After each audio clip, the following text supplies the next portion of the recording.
ও অলি, কোথায় গেছিলে গো? আর বইলো না, মেয়ে খুব জেদ ধরেছে না, দোকানে যাবে। তাই মেয়ে একটু দোকানে গেছিল। এসব কি কিনেছো এত?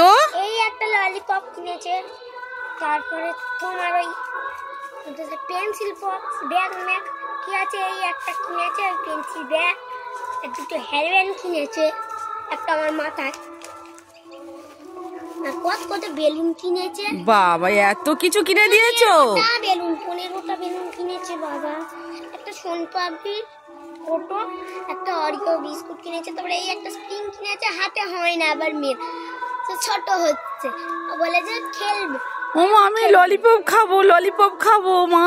পরে বাড়ি গিয়ে তারপরে একটা পালক কিনেছে, অনেক কটা পালক কিনেছে, 7টা, বলে যে বাচ্চা জানি না। তো একটা নেল পলিশ কিনেছে, একটা লিপস্টিক কিনেছে। বাবা, তো অনেক টাকা খরচ করে দিয়েছে গো। হ্যাঁ গো, অনেক টাকা খরচ করে দিয়েছে, মনে হয় পুরো 200 টাকা।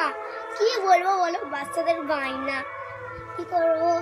আচ্ছা, আসছি আমি তবে।